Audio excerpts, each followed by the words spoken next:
He's not even 2, yet this monster already tops the scales at 1,152 kilograms. While size isn't everything, it certainly helped the aptly named Goliath G105 in the Poll Herefords judging at the Sydney Royal Easter Show on Saturday. First, the hefty bull fought off competition from 2 huge classes to be named Senior Champion Bull.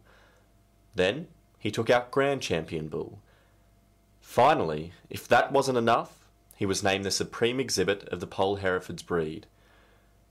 Considering owner Steve Weil only started the Hunter Lakes Poll Hereford stud 4 years ago after a career in business at Newcastle, he was understandably chuffed.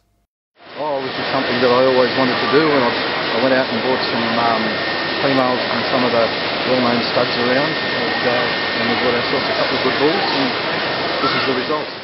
The bull has a solid pedigree. He is the son of Allendale National W168, who sold for $85,000 at the Dubbo National in 2003, which is the same show where Goliath will be sold later this year. Stud manager Mark Newell said he knew Goliath was special from a very young age. 24 months old in a week, he's about 1152 kilos, 134 EMA, and that, he just had that presence about him and power when he was a 9-month-old calf. Like when he was a young calf, you just knew that he was going to grow into something special. In total, there were 116 Poll Herefords entered.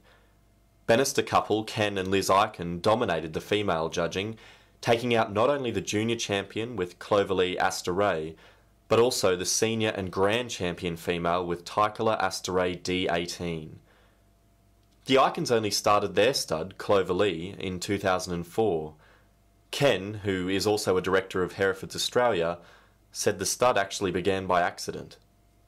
A very good friend of mine was actually doing the tough in the drought, and he offered some cows at a reduced price, and we purchased those cows off him and continued the registration.